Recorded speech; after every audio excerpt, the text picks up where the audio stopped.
Ladies and gents, welcome back to The Random. It's your host, Smallwood Worldwide. We're back again with another video, and you know what time it is. When you see Big Bill, when you see the Goodman brothers, Smallwood Worldwide, it's Takeoff Sports Talk. Welcome us back to the building. Woo! Check it out. We got our Gatorade All-Stars show today. Now, how do you come up with the Gatorade All-Stars, right?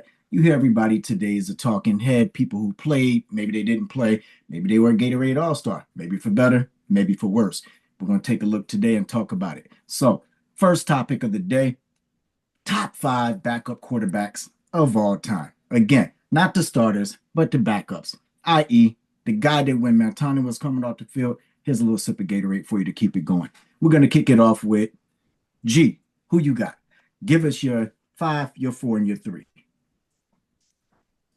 Well, I wasn't sure. I just picked guys that were backups and became starters. So at number five, surprisingly, I've got Dak Prescott. Came off the bench, pick. Found a way to get a helmet over that enormous head and went out there and played solid for several years. After him, Colin Kaepernick. Colin Kaepernick was not supposed to be started at all. Who's the guy? What's his name? He got hurt. Used to play for the Chiefs. Alex Smith. Yes, Alex Smith. Very solid quarterback. As soon as Kaepernick got that game, took that joint, never looked back. And for number three, Steve Young. Steve Young has sat behind Joe Montana for years. Finally got his shot, got himself a Super Bowl ring. Shout out. All right, I'm done. Nice. Bill, what you got? All righty. So at number five, I got my man Charlie Batch, man. Um, and when I came into this looking at it, I was just looking at, dudes that stood out as backups and, just had some exemplary careers from there. But number five is Charlie Batch, man. He started out as a starter with the Lions. That didn't work out. He moved on to the Steelers. He was there for about 11 seasons. He came in and, got in some good minutes, kept the team afloat. Stayed there for a while. Shout out to Charlie Batch, a legend. Number four, I got Frank Wright, man. He came in the playoffs, man. Uh, Jim Kelly was hurt. He came in and overcame that insurmountable lead. Had my dog Warren Moon mad. He slammed that cup on the sideline when they when they did that comeback, man, and got in and got on to the next round. Eventually made it to the Super Bowl, that playoff team with the Bills. Shout out to them. Number three, I got Jeff Hostetler. Uh, legend. Legend. Look at these dudes' faces. Yeah, I Legend. know why you You did know what I that. mean? Legendary quarterback. He led a legendary franchise. He came in for a legendary quarterback. You know what I mean? Put on a legendary performance. He Super did. Bowl 25. Took that from the Bills. You know what I'm saying? Shout out to him, man. Exemplary quarterback. He would have been my number one, but I'll explain that later on. You know what I mean? Shout out to him. Nice. T, what you got? All right. Well, when it comes to backup quarterbacks, it was a little bit like asking me, who are my favorite vice presidents of all time. Like, I don't even remember who they are, right? If I had to go back, it's like, let me think of who was the VP for that year. I picked all guys that were career backup quarterbacks, so they never transitioned to full-time starters. And the guys that I picked, they stepped in during maybe as a backup, maybe like the worst time that you could get in there. And super are happening. They're asking you to come in cold and save the team. Those are the guys that I've on here. Actually, who I got on here at number five is just because he was so beloved by the fans. I got Doug Flutie number five. I picked Chase Daniel as number four. And that's because he earned over $41 million and he only started 5 games in a 13-year career. So, yeah, way to go, buddy. And then number three, I also had Jeff Hostetler because he stepped into that Super Bowl game. Here come the Hostetler. Yeah. Where am I? A torn ACL too. So, I mean, he stepped into an extremely high pressure situation with an injury and led the team to a victory, man. I gotta give him some props for that. So that's my 5, 4, and 3. Nice, nice. I'm gonna dive in here and we're gonna let Arch take us home on this first part of this list. So my number 5, I have Charlie Batch. So growing up, Charlie Batch was a backup quarterback from the time I can remember. And listen, he was a great backup. He did what you're supposed to do, keep you in a playoff hunt, keep your team alive. And I always thought he was real solid and he should have more opportunities as a starter. But as a Gatorade All-Star, he's my number 5 backup. Number 4, the guy who was bagging groceries, Kurt Warner. Listen, when Trent Green got hurt, it was like a story that you never heard of. This dude working at Whole Foods, Your Foods, My Foods. He went in the game, started. It was like a Hallmark movie, won a Super Bowl. I think he won an MVP. Went on to 2 more Super Bowls. Arguably was a player 2 from winning the second one with the Cardinals. So like Kurt Warner was nice. And so it was literally like the stuff the dreams are made of there, Shout out to Kurt Warner, yo. He was dumb nice. And the offense with Trent Green didn't look like that also for the Rams. So that greatest show on turf, listen, for a backup, it don't get better than that. My number 3, Nick Foles out of Philly. Now, I don't really care for the Eagles, but at the end of the day, guess what? That Philly special looked pretty good that he ran. He went in there and he did what the other guy that throws a lot of interceptions couldn't do. He won a Super Bowl. So that's what you want. And if you have a backup, much like to the point of Hostetler, it doesn't get better than that. So I love a good backup stepping into the starting role. Spotlight is hot. Arch, it's on you. So, honorable mention, Willie Beeman.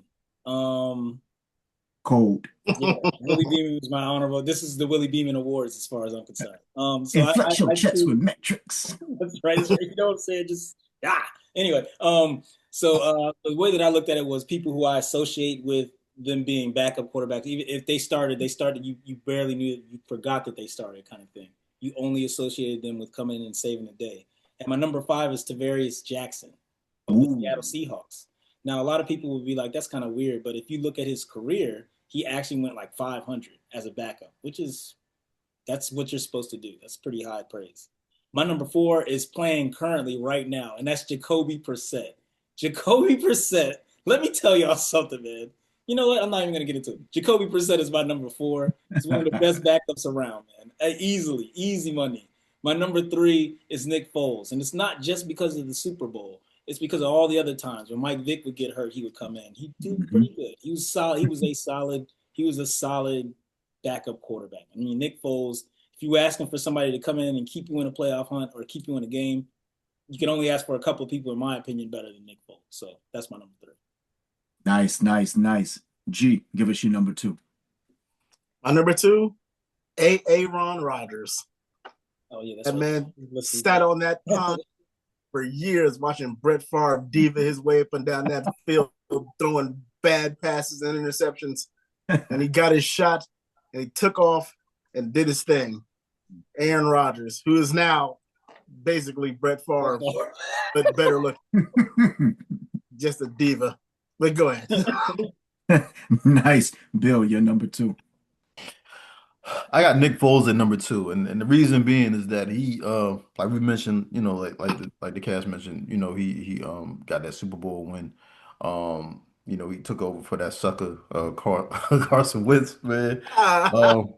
But that Super Bowl was important because that was the Eagles' first Super Bowl win in franchise history. So that's a pretty big deal, man. You gotta give it up for him for that. And I know we talking about just backup QBs, but he went on to eventually get some starting roles, starting jobs, and get some starter money. So shout out to him for that. Super Bowl do that to you.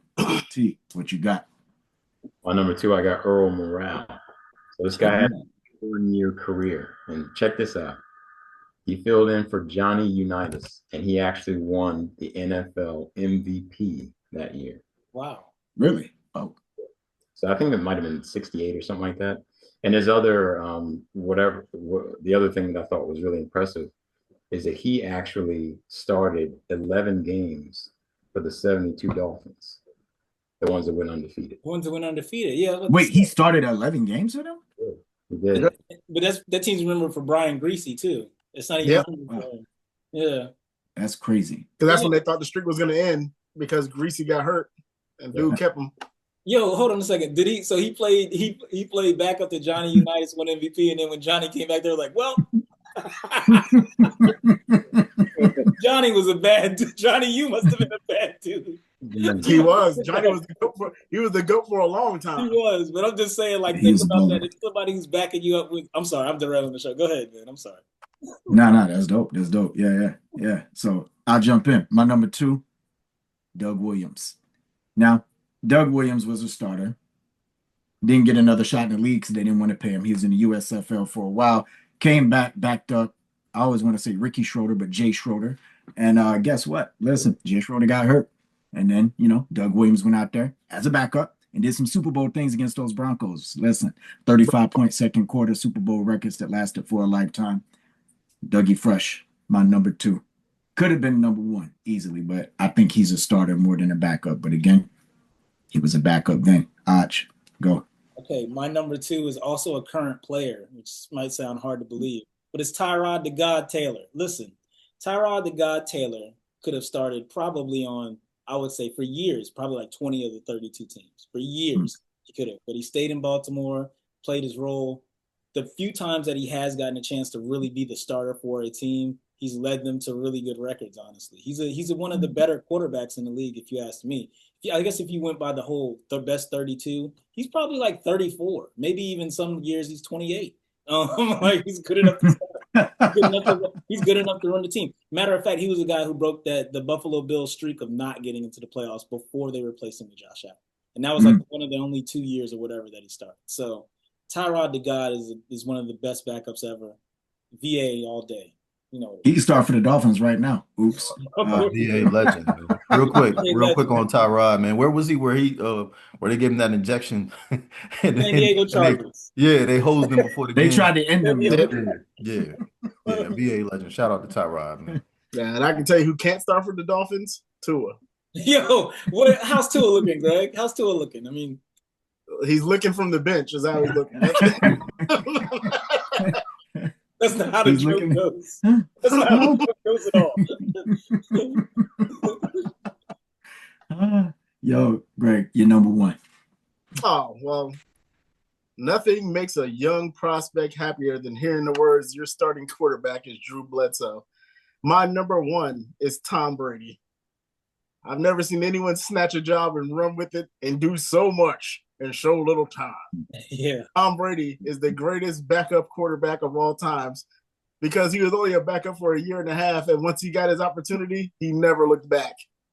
And he was such a great quarterback that no one knows who Tom Brady's backup quarterback is. We don't know what that person even looks like. I think Castle was there for 5 seconds. Matt Castle. Yeah. Oh, yeah. Nobody knows or cares. Nah, he went 11-5 though, yo. That's what made them question the system. He went 11-5, and then he went to the Chiefs and went.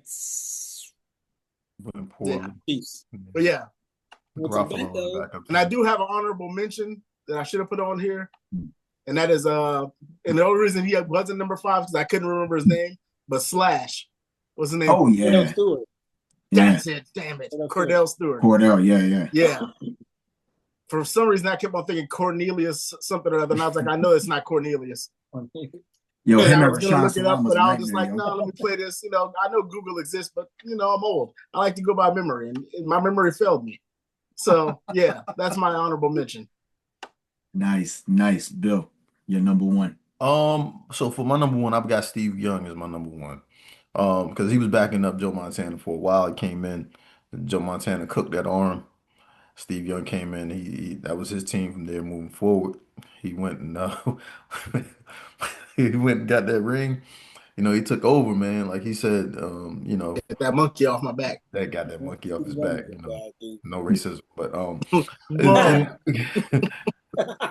I gotta call it out. But I think when we look at Steve, man, at least from my list, I know a lot of these guys are traditionally known as career backups, and a lot of them got their opportunity to start after taking over. But when we look at Steve, man, I think he's one of those guys that, granted he started as a backup and, most of, the early part of his career was a backup, but he was able to transition and come in and make himself into a Hall of Fame quarterback from there. So shout out to Steve for that. Nice, T. By my criteria, number 1 backup QB has already been mentioned a couple of times. And it's Tim Tebow. I think they put him right in the start. No, he wasn't a backup for a while. I got Nick Foles as my number one for 3 reasons. So, one reason, he went in there and he won the Super Bowl.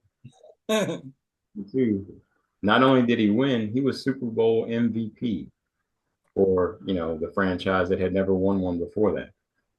And number 3, no, actually maybe 4 reasons. So the third reason would be, I think Bill mentioned it, that, they ousted that super sucker, Carson Wentz out of there. I mean, my disdain for him automatically elevated Nick Foles in my mind anyway. So I guess the last reason is he's the only backup or even player that I've ever heard of other players building a shrine in the locker room, reflecting to the shrine because they loved him so much. Mm-hmm. Nice. So I'm gonna jump in here. My number one was also Steve Young, which means I'm gonna elevate my my alternate pick here right into the lineup, Curtis Painter. Listen, Curtis Painter only played 14 games in his entire NFL career, 5 seasons. He's the ultimate backup, okay? Listen, when you think of Steve Young threw 6 touchdowns against the Chargers, Alfred Papuno and them, listen, nobody want to hear that, all right? Steve Young was nice. He could have started anywhere, but again, Papuno is insane. Yeah, I hated that matchup, yo. Just don't get me started. Chargers suck as a franchise staff and a record crew, yo.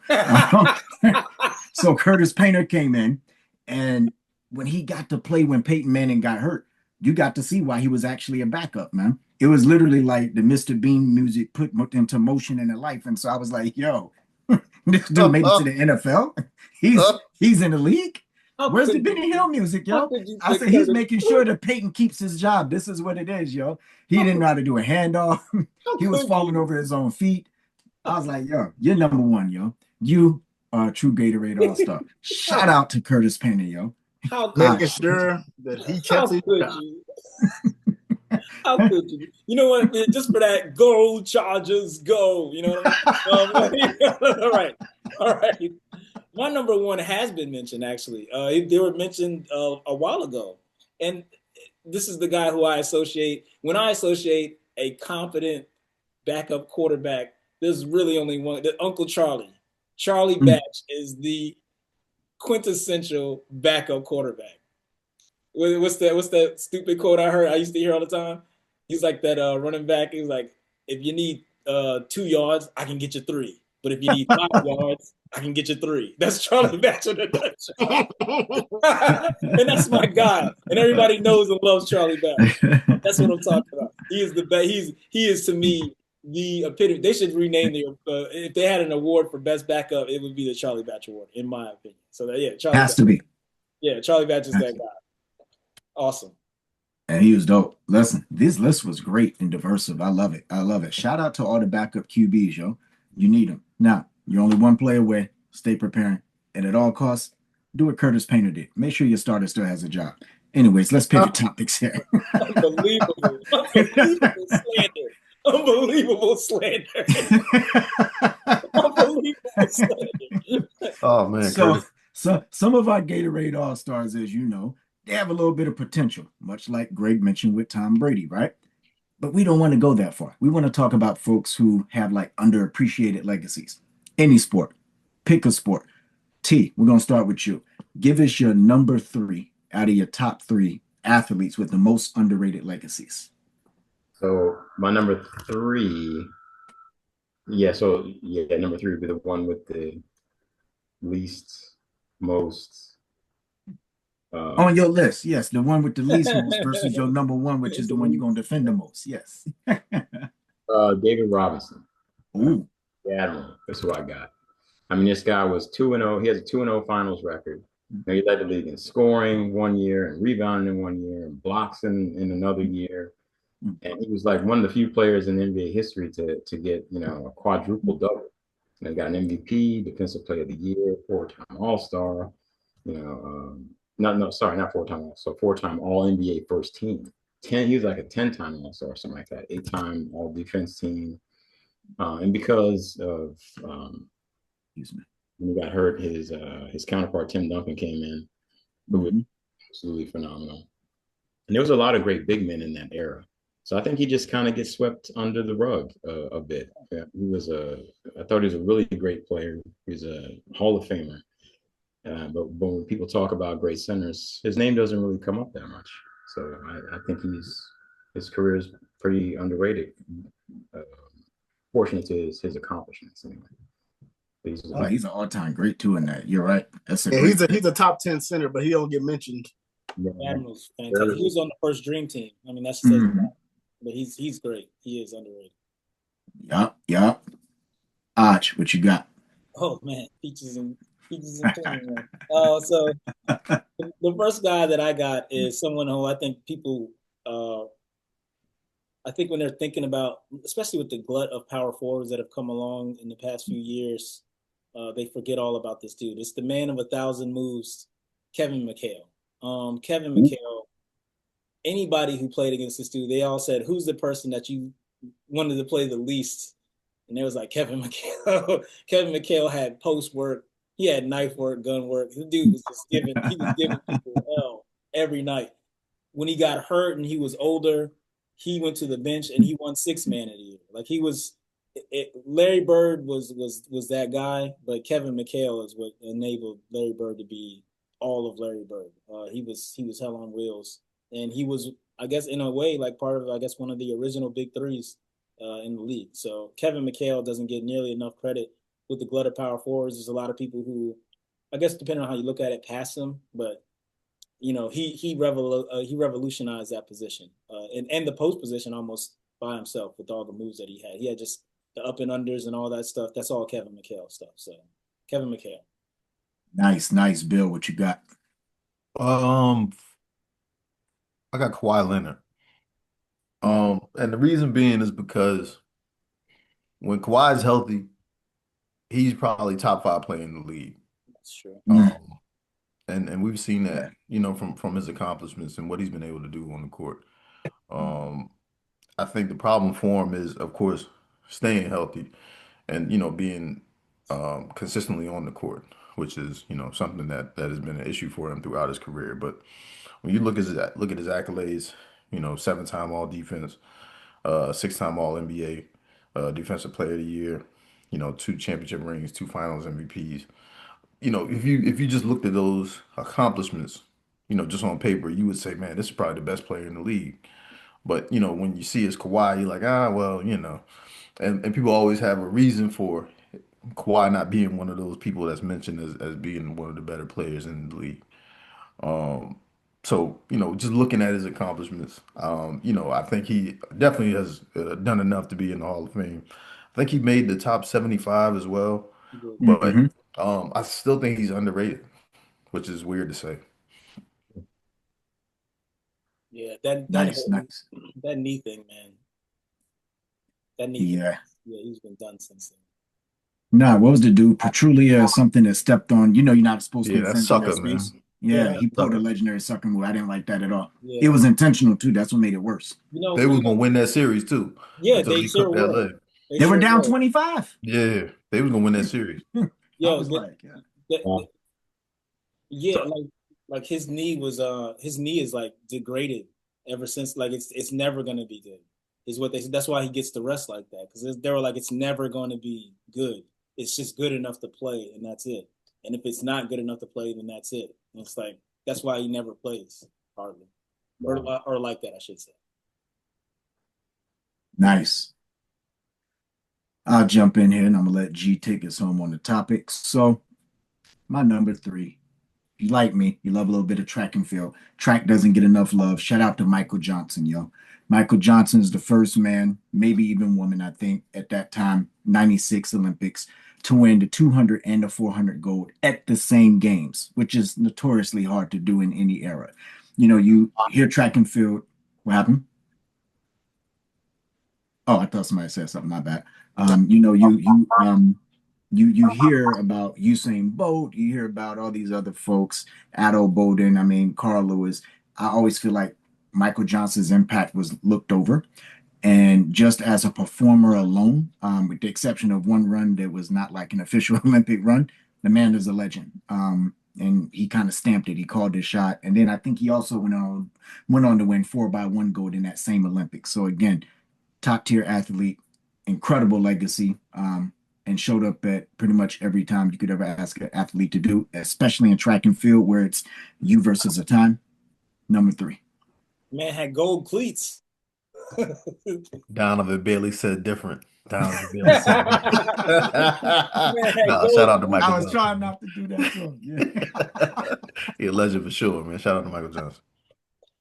Yo, G, take us home on the first round here. All right, man. Number 3, person who I think that they kind of forget about and really should be talked about much, much more. He should be held in the highest esteem in this sport, and that is Pernell Sweet Pea Whitaker. I mean,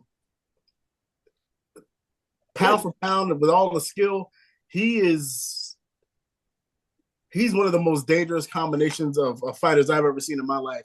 He had the slick body movements and everything else, like on a level with Roy Jones and Floyd Mayweather. Very crafty.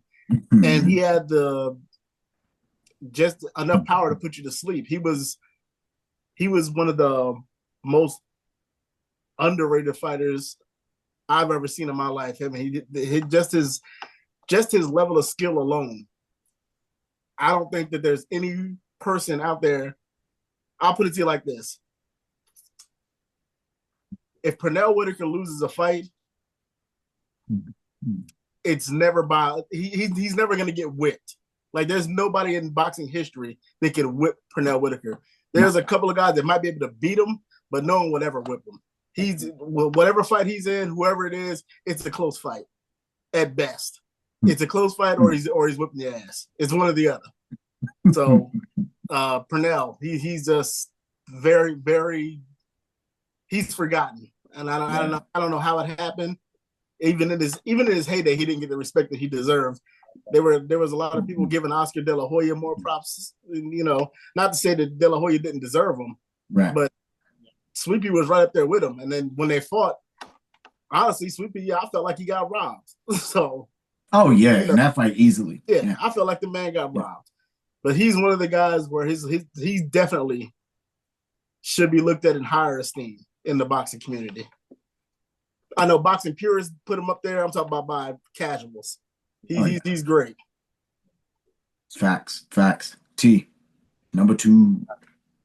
Spread the love over to some football. I got Bruce Smith as my number 2. That's a good. Nice. Not mentioned nearly as much as he should be. He's the all-time sack leader for 200 sacks. On a team where he was always like double teamed, and I mean, I guess that's nothing unusual, but for him to be able to do that, especially back in those times, was pretty amazing because there wasn't as many passes being thrown either. There's a lot, the running game was pretty important, and this guy had 200 sacks. Not only that, he got, for 13 seasons, he got 10 plus sacks, 13 seasons in a row, which is something no one else has ever been able to do.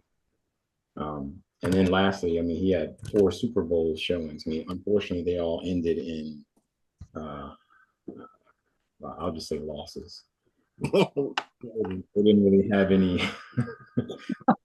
hang your head too low. But anyway, I mean, as far as linebackers go, I think that he's probably been the inspiration for a lot of the greats from the time that he played on.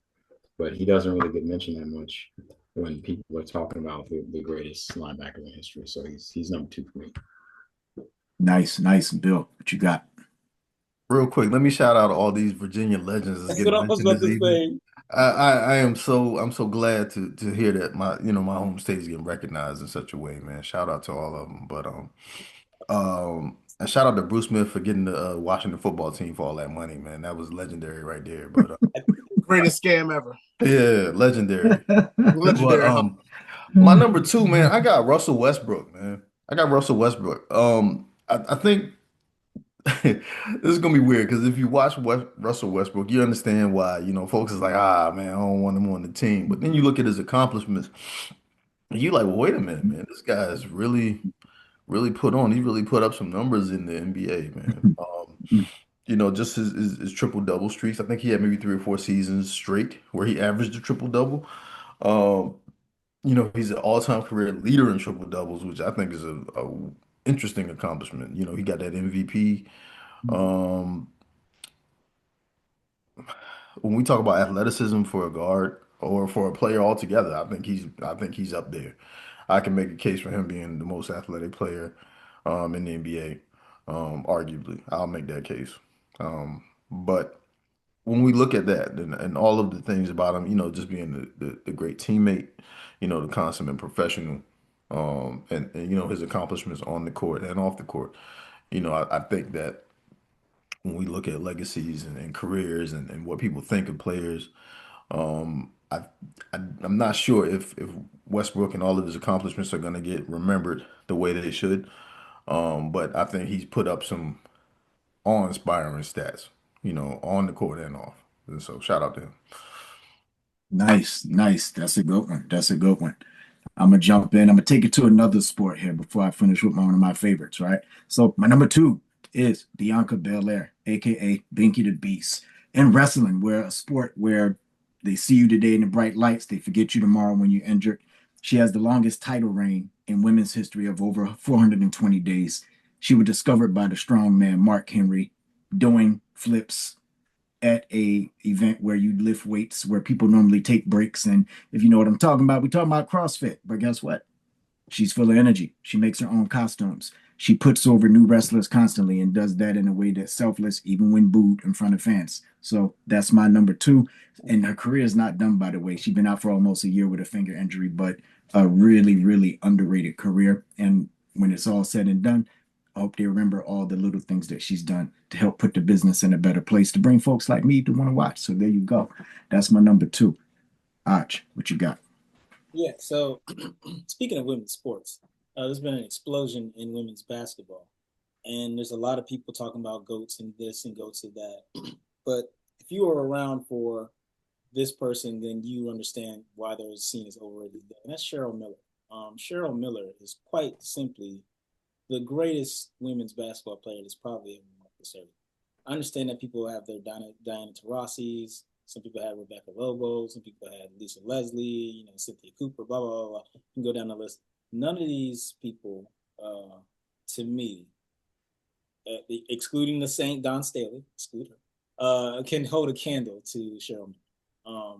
Just Cheryl Miller was awe-inspiring, intimidating, and I don't want to say played like a man, but she had a jumper. She would block your shot, go down, possibly dunk, talk shit to you, and do it again, and do it for 40 minutes over and over again. And she was the best player from where she was, and her brother made it to the NBA in the Hall of Fame, and she was still better than he was. She's still better than he is. That's today. Yeah, today. That says everything. And she's not mentioned when people talk about like just great, Maya. You get me talking Maya Moore this, Maya Moore that.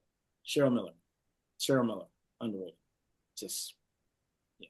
That's the MVP pick, yo. That's the end of the show, folks. I'm kidding. T, what you got? Who's that? You said me? Nah, T. No. Yeah. Oh, G, did you give your number two? No. Nah. Oh, shit. Sorry, folks. We're back from commercial break. G, give us your number two. All right, my number two is Bo Jackson. People do not realize the level of athletics that this man possessed. All-world track in high school and college. When football's your part-time gig, you're a bad motherfucker. Like, you just show up. He ain't got no summer camp training, no nothing. He just shows up and plays football. And it's not only just showing up and playing, makes the Pro Bowl. Yeah. He made the Pro Bowl in two different sports at the same time. Yeah. He's an all-star baseball player, a Pro Bowl football player, He broke 200. the knee across. He said what? He broke the bat across his leg, yo. That was it for me. Broke the bat across his head. Yeah. He broke it across his head. Like, what are we doing? 240 pounds of solid, pure muscle. Ran a 40. It was what? 4.2. 4.2. This man is a machine. Had he not ripped his hip out of place, I don't think the record would have stayed. I'll say this: had he just focused on one of the sports, just one, I don't think there's a record that he doesn't shatter in either one of them. He might be between him and Deion Sanders, they might be the greatest athlete that the sports has ever seen. Might be. I don't see anyone who's an argument. I don't know if there's ever been anyone else who'd be an all-star in two sports at the same time. I don't think it's ever happened. Yo, you saw the documentary on them for the game they played? Yeah, I think it's an ESPN joint. Yeah. I have to go back and look at it. But I seen the 30 for 30 for Bo knows whatever. Yeah, that dude he's an archer as well. Yeah. I was like, what? He's the most amazing athlete that people don't talk about. Like, they don't hold him in that regard. And I think it's because his career was cut short. I mean, had he been able to finish out, like I said, I mean, sky's the limit for that cat. Had he not gotten hurt, but yeah, Bo Jackson, very underrated in my book. All day. T to crush people with him on Tecmo Bowl, man. Wasn't even fair. You weren't allowed to pick him in Tecmo Bowl. It was too easy. The legend of Tecmo Bowl by itself says everything about Bo Jackson. That's all you think about. You think Tecmo Bowl, you think Bo Jackson. That's exactly why. I think Lawrence Taylor too. He was unfair. Yeah, it was unfair. I think about how dark they made the Washington team. Yeah. That color was insane. That was the craziest thing. I was like, yo, why is the mark of on the team? Who was our artist for this? Who did this? They look like the Washington Zulus. Yeah. Blacker than the Oh no. Blackity black. They were black, man. They were black. Some dudes it was black as hell. Yeah. EA Sports said you want it in the game. Here you go. Fuck it. Let's go. Yep. T, who you got as your number one? Number one, I went to combat sports. Big surprise, right? You guys know I like to watch a lot of old boxers in history, just to kind of see those legends from back in the day. And I ended up coming across this guy who was really, really sharp fighter. I saw a few of his clips and stuff, and he had this really interesting, like, left-loaded kind of setup at times, kind of with his head off the line. And from there, sometimes he would throw the right hand, sometimes he would throw like a hook, but he mostly caught people with this kind of up jab. And I found out that's where Mike Tyson got his up jab from, when he would left and throw up that left hook on your chin. His name is Charlie Burley. And about 97 fights. This guy was never stopped in 97 fights. He won like 83 of them or something, 50 knockouts. And, he never got a title shot. One of them was back in those times, there was a lot of racism going on. Sugar Ray Robinson was fighting back in that time. And Sugar Ray, when they asked him about fighting him, apparently he said, "No, I'm too afraid to fight that dude." He didn't want to fight him because he was like, that's gonna be too much work for me to go. He knew. Yeah. So if you get a chance to look him up, his name's Charlie. You should, based on his skill set, and the way that he's talked about by boxing legends, like I think Eddie Futch had about. They interviewed him, and he talked really highly about the guy, about his skills and how great of a boxer he was. But, a relative unknown now. The only reason for it is, circumstance. So I think his career is seriously underrated. Nice. Bill, who you got? So my number one, I got LaDainian Tomlinson. And the reason being is because when we think about the all-time greats at the running back position in the NFL, you hear Barry, you hear Jim Brown, you hear Walter Payton, you hear Emmitt Smith. But I think there's another name that can be thrown in the hat. I'm not saying he's my number one as all-time great, but he can definitely be thrown in that conversation, and that's Daniel Thomason. I think he is definitely solidified his role, his spot as a top five running back. We look at the career accolades and the accomplishments. I think the thing that stands out for LT is that he was the better receiving back out of those others that I mentioned, as well as also getting yards based off of carries. An additional standout for him is that he scored at a higher clip than those other guys. I think the fact that as we mentioned earlier about the Chargers, just a shame of a franchise. I think that really held him back. I think that was his real loss.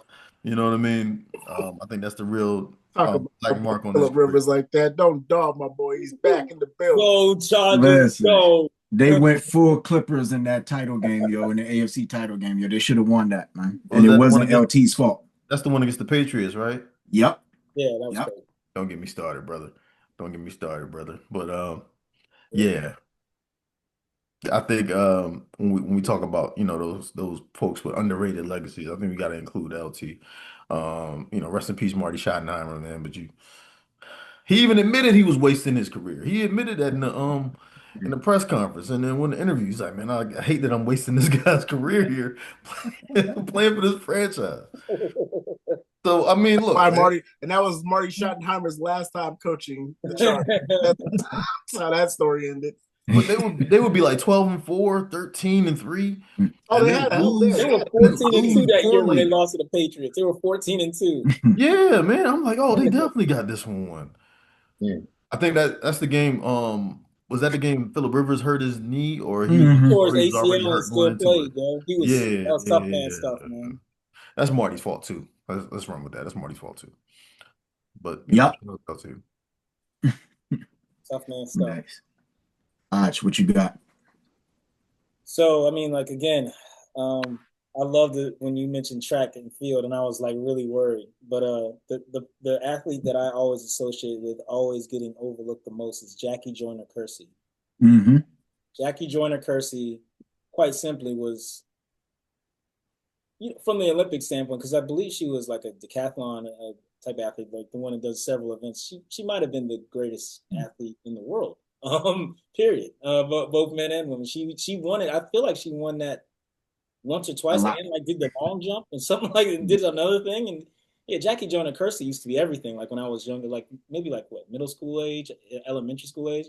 Jackie Joyner-Kersee was amazing, and it's like people don't really mention her like that because the event that she does aren't the highlighted events anymore, like they used to be back in the day. Like now it's still the sexy, 100 sexy, 200 sexy. Basically, track and field is sexy, but not something where it combines everything together. And she was excellent at every event. She could do anything, like literally do anything. Jackie Joyner-Kersee is one of the greatest athletes that's ever lived, and she doesn't get nearly enough credit, especially even in Olympic years and Olympic lore. People don't talk about her the way they should. Jackie Joyner-Kersee was Nope. so, yeah, that was my number one. Big facts, big facts. I'm gonna jump in and I'm gonna let G take us home on this topic, right? So I have a code number one. It's not fair, but I gotta add this honorable mention, right? Same sport, tennis. So my true number one is Arthur Ashe, right? So you hear about all the different guys, Pete Sampras, Boris Becker, Michael Chang, who was, Michael Chang is my fucking guy. I'm sorry.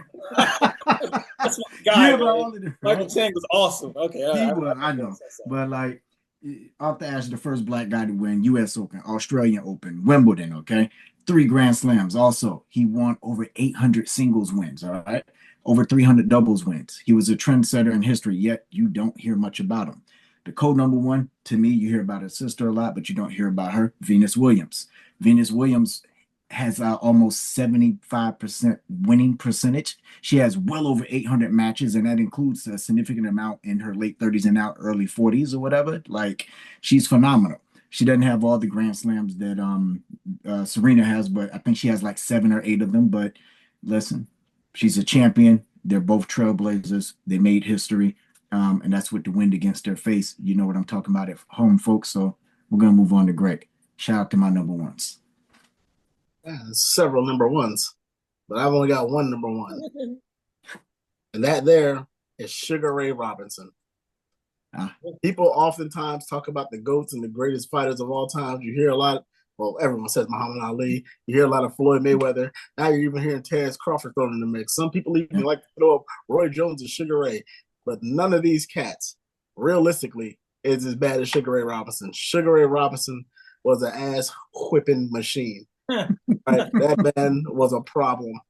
I don't know what was his record. It doesn't even matter. The point is, this man was probably the most feared fighter of his generation easily. If you go back, see, and the crazy part is when we go back and look at the highlights and clips, that's old Sugar Ray Robinson. Yeah. That's not young Sugar Ray Robinson. That's he's lost the step, Sugar Ray Robinson, and he's beating the perm out of niggas. He is an assassin. He's one of the best. He's ridiculous. Like I said, to me, I think that is the beginning of modern boxing with Sugar Ray Robinson. Yeah. Like, everything that everyone does is just an offshoot of what he did and developed. He's basically the Rakim of fighting.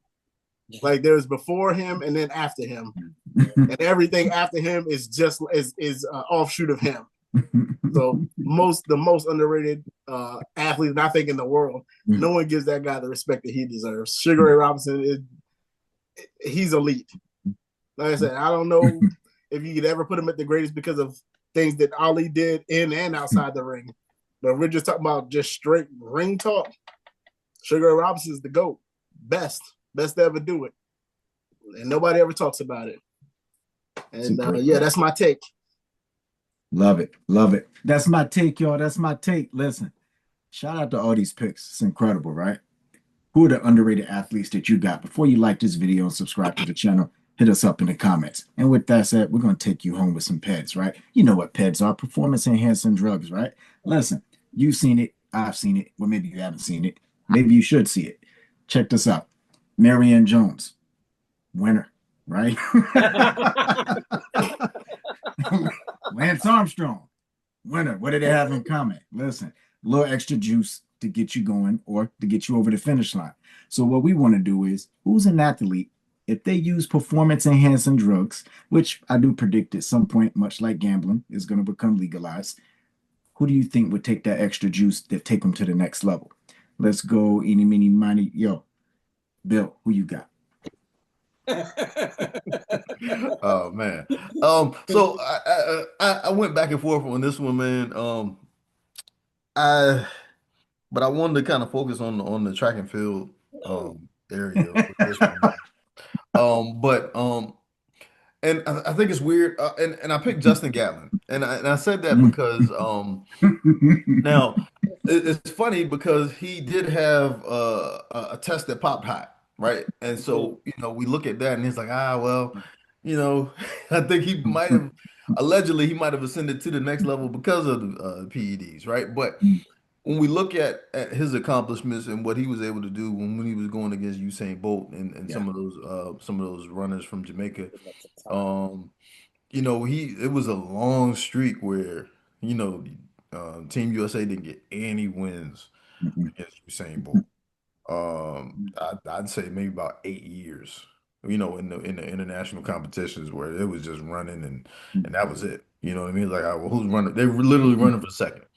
So if there's a possibility that I mean between him and Tyson Gay, who also got caught with some PEDs, if there was an opportunity for them to kind of level up, and that's crazy even saying that because they're two world-class sprinters, but of course, if it was an opportunity for them to level up to be able to compete, almost like a Senzu being getting ready, to run against Usain Bolt or something, I think that would have been a great opportunity for him.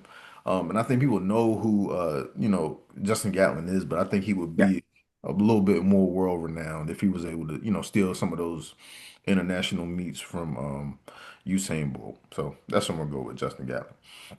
That's a Well, great I'm pick. just gonna let you know something. He still would have lost. Doesn't matter. He was not beating Usain Bolt. He could have used all the steroids in the world and had those little tink feet that one guy had that they didn't allow to run in the regular. He beat him a couple times though. Yeah, He not did. counted. He beat him in his last It race was too, on if the I'm not track. mistaken. You mean in his off season when Usain Bolt was bullshitting? Yeah. International meets. He said what? International meets. He beat him a couple Yeah. times. Did he? Yeah. Well, I don't see it happening in the Olympics. I've seen Usain Bolt go down, point at the time, and then laugh for the last 12 yards and still beat everybody by damn near a second. Yeah, that's why he need the PEDs, man. Take him over. Hey, I agree with you. I'm saying he just would have been a closer second. That's all I'm saying. Oh, shit.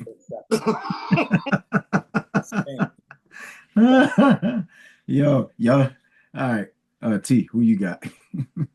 I don't want to derail the show. Actually, and this player I think is like right below where the superstars and stuff are. So on the Orlando Magic, I believe, Paolo Banchero. Oh yeah, really good player. But if he had, would you say, Antoine, a little more juice? Just a little more juice. A little bit more. I think it would push him into that superstar type category, and maybe he could, have the Orlando Magic make some real noise in the East. So I think he would. Well, if he just needs a little bit, a little bit. Nice. I'm gonna jump in with my pick. Then I'm gonna let Aj and G take us home on this topic. So I went back and forth a lot of sports, football, basketball, of course, combat. Combat would have been too easy. Shout out to Brock Lesnar, what is it? Chicken, broccoli, and rice. I believe you. I'm gonna go to basketball. Clyde Drexler. So slide like Clyde, baby. Clyde the Glide, Timu Jordan, he was nice. He had a little skill set. He went out there. But if Clyde had a little more juice, right? Felt like he might have a little bit more drive, he might have won a chip or two at that point. But I would have loved to seen Clyde on a juice show. Because you know what that would have looked like? Or wait, Michael Jordan. Yeah. So who is not on the juice, by the way? I'm gonna throw it to you. What you got? Timu Jordan is an insane insult. That is insulting, man. That's insane. Clyde's gonna be looking for me tomorrow. So I look, full disclosure.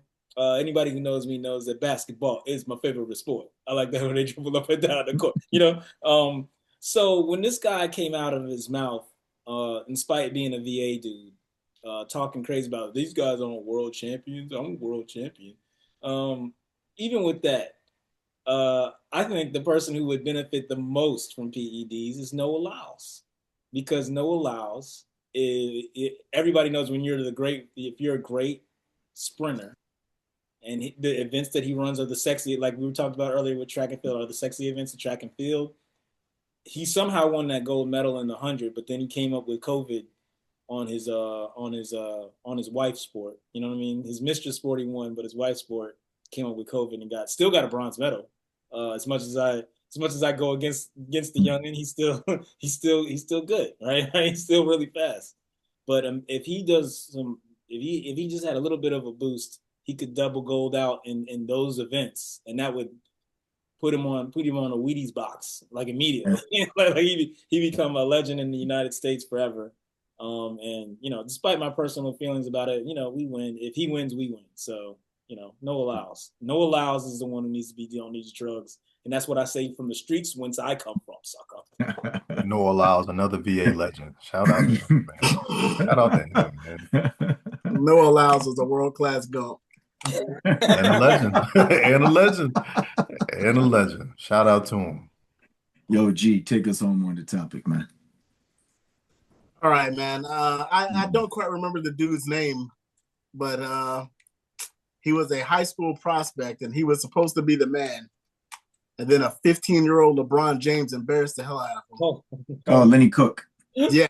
No, not Lenny Cook had a little bit more juice. Nah, man.